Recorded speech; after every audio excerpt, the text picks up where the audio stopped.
Olá, turma! Mais uma vez vamos prosseguir aqui com a nossa tarefa, né, do ensino sobre a história, cultura e contexto de Israel. Você percebeu que essa matéria não é como a matéria do Antigo Testamento, que a gente fazia a gente elencava alguns eventos para trazer uma linha sobre o propósito de Deus com relação a Israel. Ela é mais cronológica, ela tem um sentido de informação mais detalhada sobre a visão geográfica, civil, religiosa do povo de Israel, que aliás foram hebreus, Israel, judeus e agora israelenses. Continua judeus e israelenses, né? Vamos na apostila, a número 8 agora, né? Desculpa, a 7.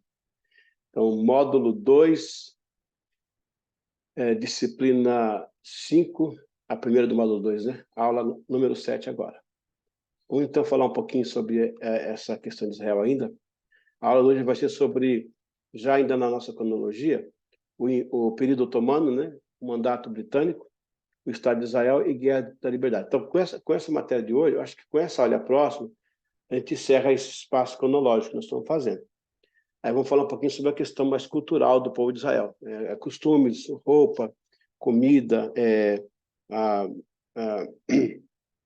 alguns valores. O interessante, você vai conhecer bem de perto Israel e sua proposta de país, né? Vamos então aqui para a primeira parte. Descer aqui o nosso PDF. Opa, ele não está obedecendo, não. Deixa eu... Ele está desobediente. Vamos descer mais um pouquinho aqui embaixo, que é melhor. Ok? O anexo 1, então, o período otomano. Isso aqui é um brasão otomano, né? Olha a faca árabe aqui, tá vendo? Interessante.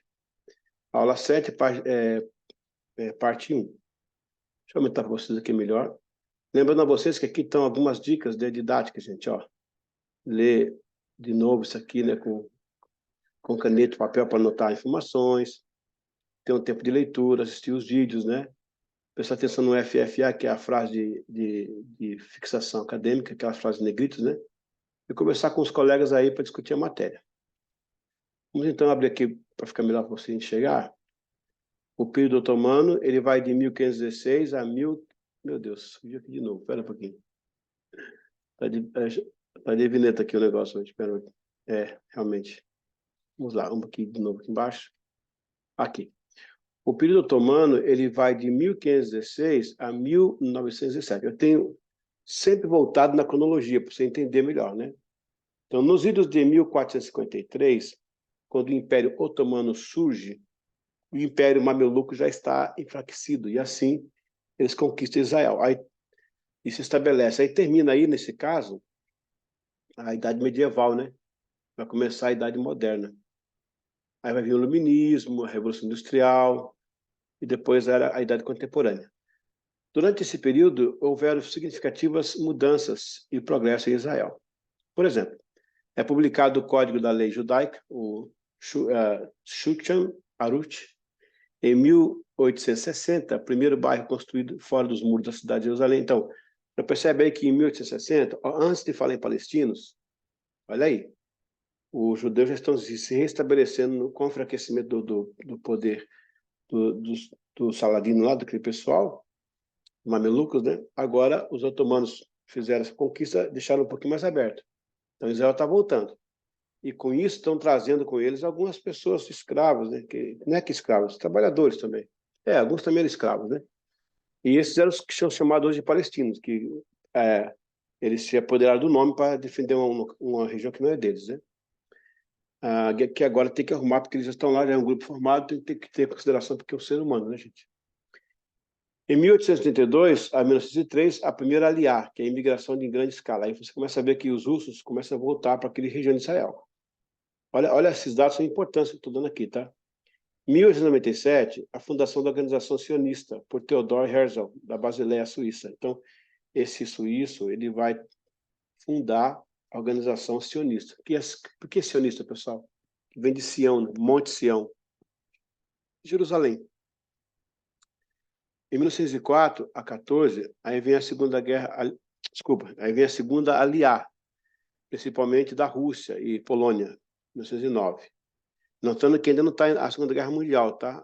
Essa chegada de Israel ainda não é por causa disso. O primeiro kibbutz é uma comunidade que eles vivem, chama de kibbutz, é tipo um arruado, né? Degania é a primeira cidade moderna completamente judia, que é Tel Aviv. São fundados em 1917. Então, assim que a guerra terminou, eles fundaram, mas já eram comunidade, já eram né? Fim de 400 anos de domínio otomano, com a conquista britânica pelo ministro de Relações Exteriores britânico, Balfour. Viu de novo aí o 400, de novo aí o número do 400 da Bíblia, que significa, entre outras coisas, sofrimento. Então aí você está vendo aqui Israel começa a voltar agora para essa região, tá vendo? Eles começam a fazer assentamentos. É importante falar sobre isso, porque quando falar que os palestinos estão lá, que é o lugar deles, olha, preste atenção. O local é de Israel, historicamente. Como já expliquei na outra aula, os palestinos não são palestinos. Eles são árabes subsaarianos que vieram para trabalhar ali e se apoderar das terras. Repetindo que hoje eles são um povo que precisa de cuidados como seres humanos. A gente não pode ser também racista ou sectarista ou genocida, seja o que for. A gente tem que respeitar a pessoa humana. Hoje é um grupo que já existe lá. Não tem para onde voltar, para onde ir. Tem que arrumar um lugar para eles lá. Mas está vendo aí que o território sempre foi israelense. Eles saíram, voltaram, e agora, com essa volta agora, com essa aparição do sionismo, então vai criar um grupo de imigrantes voltando, vai vir a bandeira, o hino nacional, vão ressuscitar o hebraico, e olha, uma série de coisas vão acontecer para Israel voltar a ser o que era como nação, né? Vou continuar aqui na nossa apostila. Vamos à parte número 2. A parte 2 diz assim. Então, aí você vai ter aí já o período do mandato britânico. Porque em 1918, né? Aí a Segunda Guerra Mundial, já está terminando a Segunda Guerra Mundial aí, e aí o Reino Unido, né, que é a Inglaterra, fica em posse, aquela região. Grã-Bretanha, Inglaterra e Reino Unido tem uma diferença, mas tudo Inglaterra ali. No ano 1917, o mundo está enfrentando a Primeira Guerra Mundial.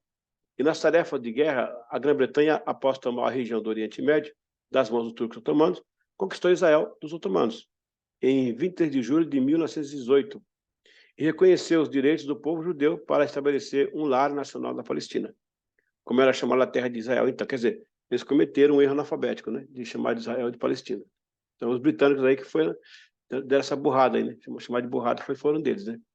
No entanto, eles limitaram grandemente a entrada de refugiados judeus em Israel, ao mesmo tempo que não limitaram em nada a chegada de milhares de árabes que vinham em busca de trabalho. Está vendo aí a confusão agora?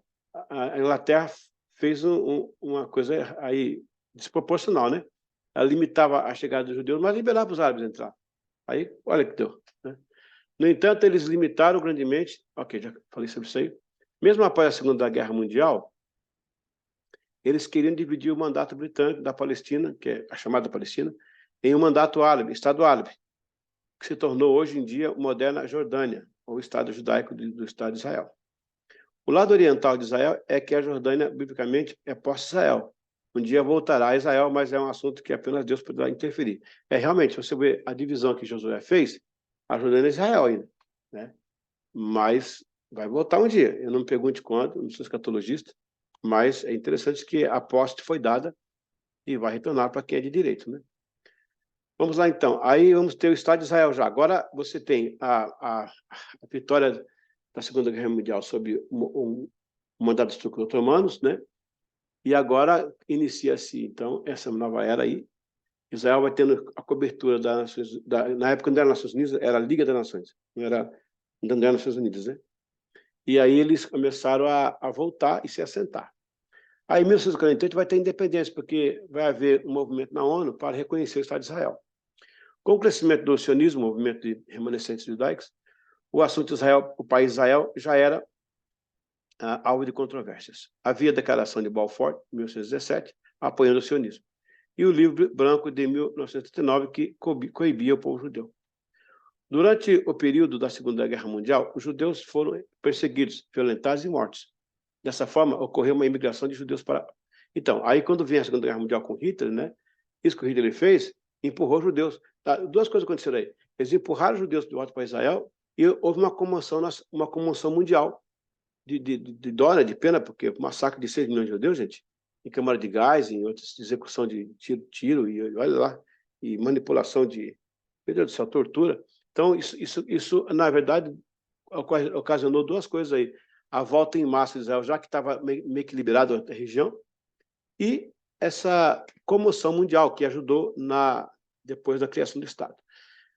Durante o período da Segunda Guerra Mundial, os judeus foram perseguidos, violentados e mortos. Desta forma, ocorreu a imigração dos judeus para a Palestina. Sendo assim, os árabes que se revoltaram com a imigração judaica, e essa tensão gerou conflitos entre eles.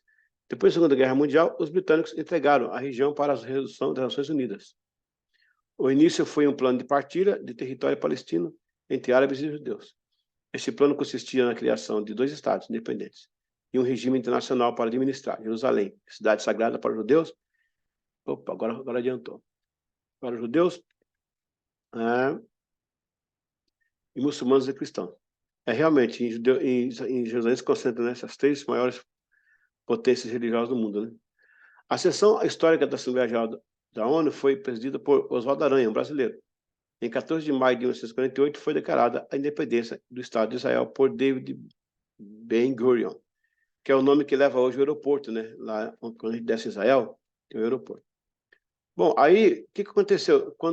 Eu não tenho como contar aqui agora, porque é muita coisa, mas houve uma correria com o Oswaldo Aranha e também um argentino também trabalhou nisso aí. Aquele papo do voto Minerva, que não existe, tá? Não teve voto Minerva.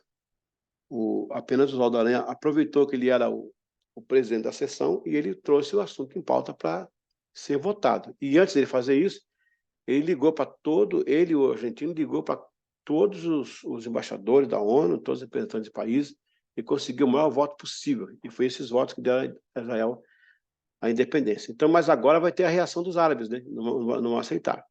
Os árabes não aceitaram as decisões da ONU e reuniram a Síria, a Jordânia, o Líbano e o Egito, atacando o recém-Estado de Israel, em 1948. Israel derrotou-os, ocupando os territórios da Galiléia.